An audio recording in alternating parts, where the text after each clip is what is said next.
The 1994 Jaguar XJ represents the end of an era in luxury cars, a moment when the industry pivoted in a completely different direction. Everything changed after this car, and nothing that followed was built the same way. But to understand what was lost, you first need to understand what almost destroyed Jaguar entirely. The X300 was a turning point. In October 1994, Jaguar unveiled it at the Paris Motor Show, and with it, the company made a choice that would ripple through the entire luxury automotive industry. The company called it revolutionary, and the press called it retro. Both were correct. This was a car designed to save a dying brand by resurrecting its past. A last attempt to prove that British luxury could survive in a world dominated by Mercedes-Benz precision and Japanese efficiency. But the X300 did not emerge from confidence. It came from desperation. In July 1990, Bill Hayden walked through the Browns Lane factory in Coventry for the first time as the new chairman of Jaguar Cars. He had been sent by Ford, which had acquired Jaguar the previous year for £1.6 billion. Hayden's reaction was not diplomatic. He later told journalists he was shocked by the shoddy state of the plant. He compared it unfavorably to factories he had visited in the Soviet Union. This was not hyperbole. Browns Lane in 1990 was a relic of British Leyland, a place where craftsmanship meant hand-fitting panels that did not align and where quality control was performed by the customer after purchase. Jaguar had regained independence from British Leyland in 1984 under Sir John Egan, who was credited with saving the company from extinction. But independence exposed a harsh reality. Jaguar lacked the capital to fund new model development and factory modernization simultaneously. The company was selling cars, but it was not making enough money to compete with Mercedes-Benz, BMW, and the emerging threat from Lexus. The XJ40, launched in 1986, was supposed to be the solution.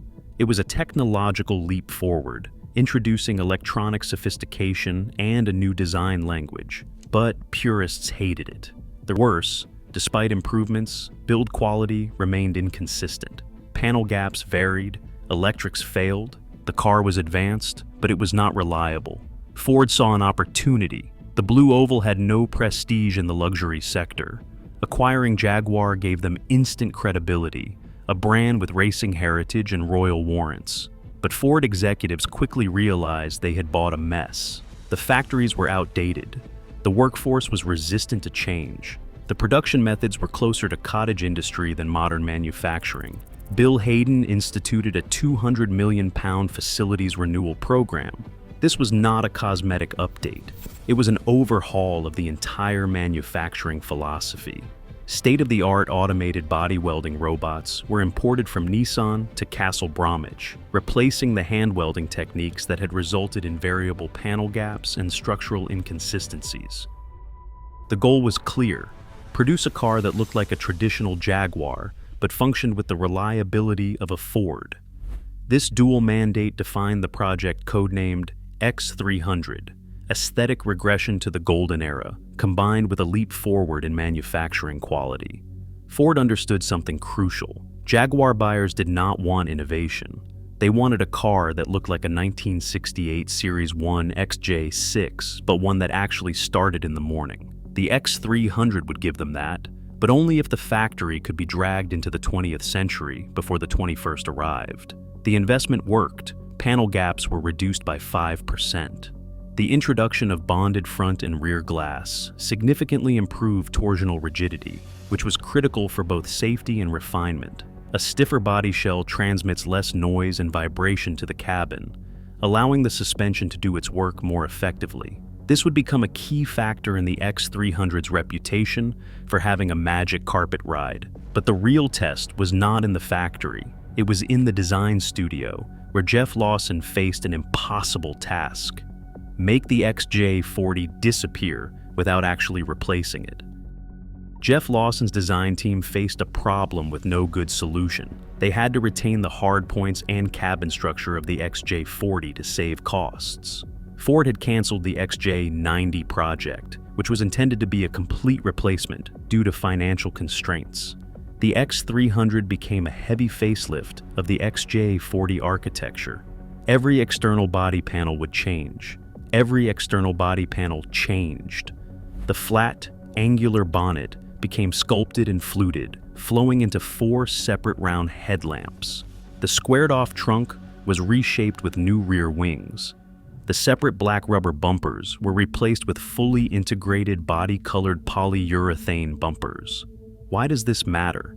Because Jeff Lawson's design team had to disguise the car's origins without actually replacing it. They could not start from scratch. They had to make the XJ40 disappear while keeping its skeleton intact. Market research in the United States had confirmed that the face of Jaguar was defined by round lights and curves. The rectangular headlights of the XJ40 had confused buyers. They looked at the car and did not see a Jaguar. The X300 fixed that. It gave them the face they remembered, the silhouette they wanted, all while hiding the fact that underneath, it was still an XJ40, and they succeeded so completely that buyers forgot the XJ40 ever existed. Jaguar coined the term retrolutionary to describe the approach. Revolutionary manufacturing processes combined with retro design philosophy.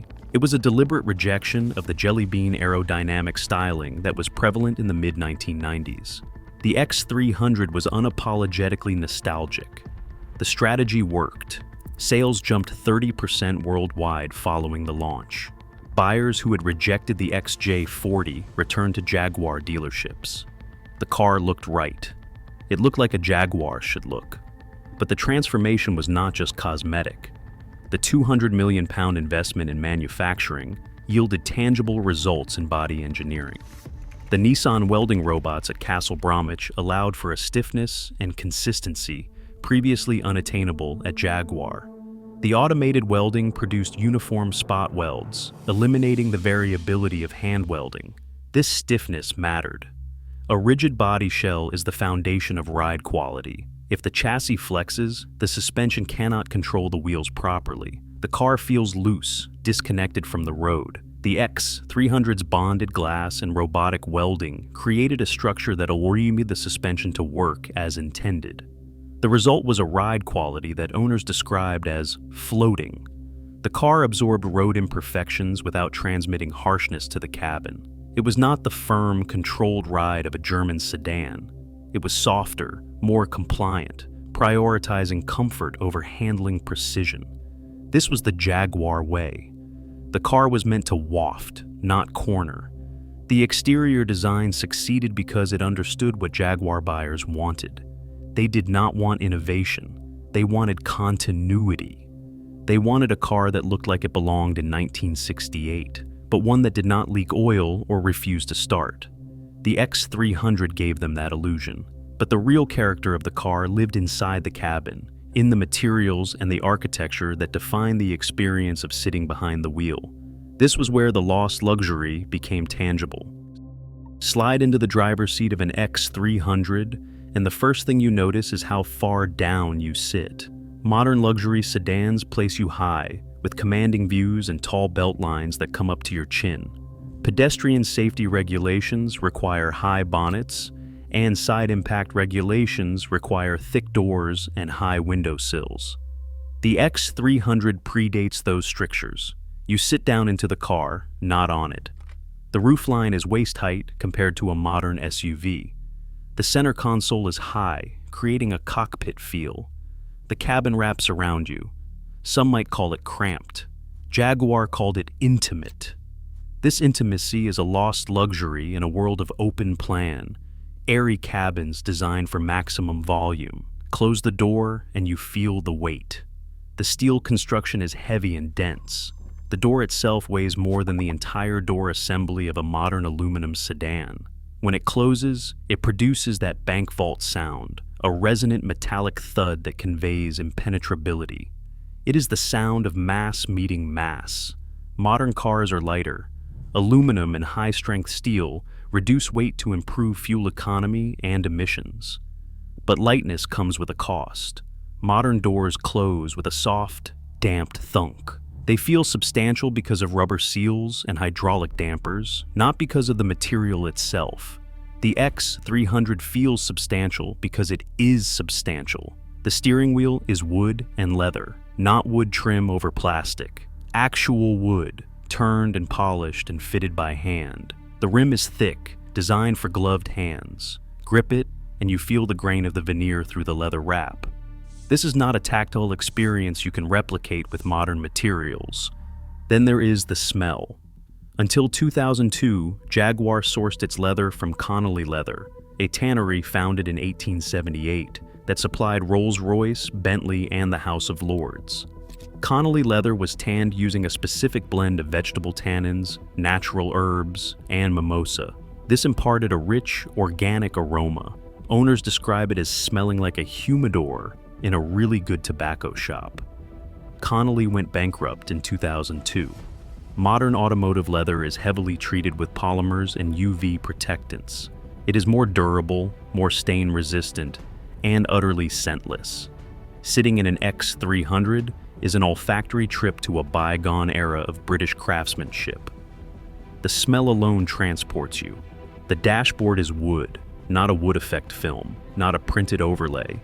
Actual burr walnut veneer, book-matched and hand-finished. Each piece is cut from the same log, so the grain pattern mirrors across the center line. This was standard on every X300, not an option reserved for the top trim level. The switchgear is metal. The window switches are chrome toggles. The climate control dials are weighted and damped. When you turn a dial, it moves with resistance. It clicks into detents. Modern cars use capacitive touch buttons that provide no feedback. You press them and hope the system registered the input. The X300's controls are mechanical. You turn a dial and something physically moves behind the dashboard. The view down the bonnet is critical. The X300's bonnet is long and fluted. You can see it from the driver's seat. The 4 round headlamps are visible in your peripheral vision. This gives you a sense of the car's position on the road. Modern cars have short, high bonnets. You cannot see the front of the car. You rely on cameras and sensors. The X300 connects you to the road through visibility, not through electronic assistance. The belt line is low. The glass area is large. You can see the corners of the car. You can judge gaps. You do not need parking sensors because you can see. This is the lost luxury, not technology, not connectivity, not autonomous driving features. The lost luxury is mass, smell, visibility, and tactile feedback. It is the feeling that the car was built by people who cared about how it felt to sit in, not just how efficiently it could be assembled. But here's the question. If this experience was so powerful, why did every luxury car maker abandon it? The answer lives in the engine. This was the interior story. The engine told a different one. Turn the key in an X300, and the engine settles into a mechanical hum that has no modern equivalent. This is the AJ16, the final evolution of Jaguar's inline-6 lineage, a configuration that stretches back to the XK engine of 1948. The inline-6 is inherently balanced. The firing order creates perfect primary and secondary balance, which results in a smoothness that V6 engines struggle to match. There is no vibration at idle, no harshness at high revs, just a continuous turbine-like delivery of power. The AJ16 was a comprehensive update of the AJ6 found in the XJ40. It featured a distributorless ignition system with individual coils for each spark plug, improving reliability and combustion efficiency. The engine management was more sophisticated, providing tighter control over fueling and ignition. The construction retained the robust cast iron block and aluminum alloy head, but with lighter pistons and revised cam profiles to improve torque and responsiveness. Owners and mechanics regard the AJ16 as bulletproof. Unlike later V8 engines, it did not suffer from cylinder liner issues or fragile timing chain tensioners. It represents the zenith of Jaguar's inline-6 engineering. The engine was offered in 2 displacements. The 3.2-liter produced 216 horsepower. The 4-liter produced 245 horsepower. These numbers seem modest by modern standards, but the delivery was what mattered. The torque came on smoothly and remained constant across the rev range. The engine did not need to be revved. It pulled from low revs with a mechanical confidence that felt unbreakable. But Jaguar understood something else. Not everyone wanted smoothness. Some wanted aggression. In 1995, Jaguar introduced the XJR, and everything changed. The XJR, codenamed X306, was the first R performance model brought fully in-house.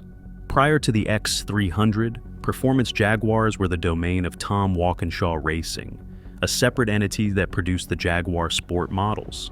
The X300 XJR changed that. Jaguar engineers chose supercharging over turbocharging. A supercharger, mechanically driven by the engine's crankshaft, offers instant throttle response with no lag and mimics the characteristics of a larger displacement engine. This suited the character of a luxury saloon better than the peaky delivery of a turbocharger.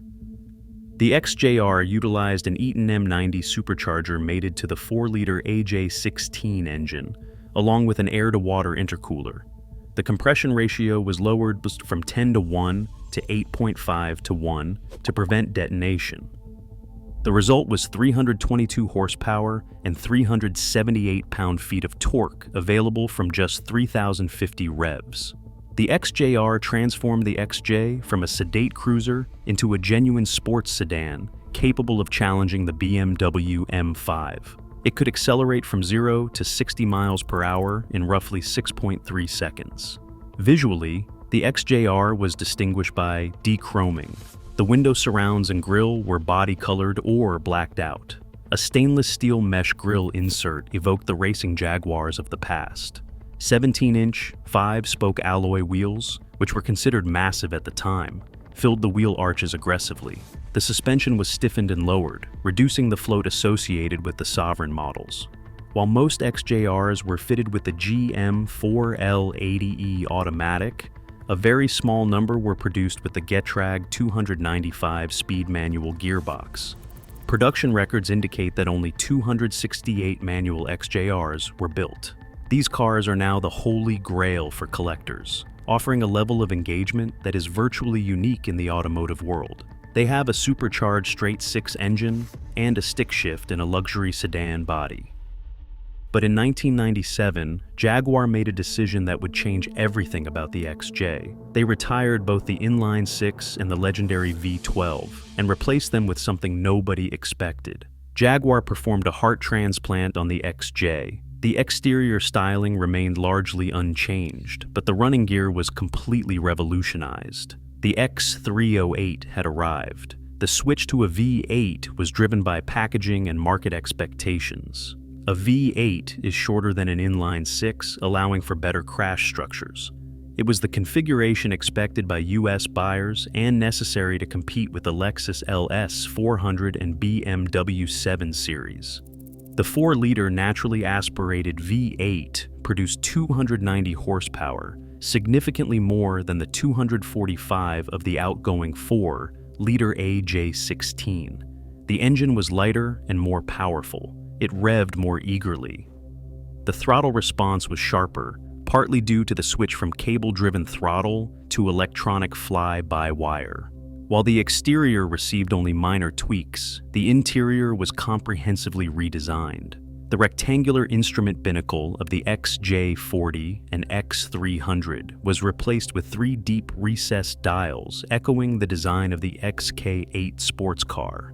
This Spitfire wing dashboard shape flowed across the cabin, utilizing extensive wood veneers. The redesign allowed for the return of a proper glove box, which had been sacrificed in the X300 to house the passenger airbag. The center console was revised with arguably better switchgear, though it lost some of the quirky charm of earlier models. The X308 introduced a multiplexed electronic system. This allowed more advanced features like rain-sensing wipers, reverse parking sensors, and computer-active technology suspension, known as CATS. The system used accelerometers to measure body movement and road conditions, and it could switch the dampers from soft to firm in milliseconds. On the XJR, this allowed for a firm ride during cornering to minimize roll, and a softer ride during straight-line cruising.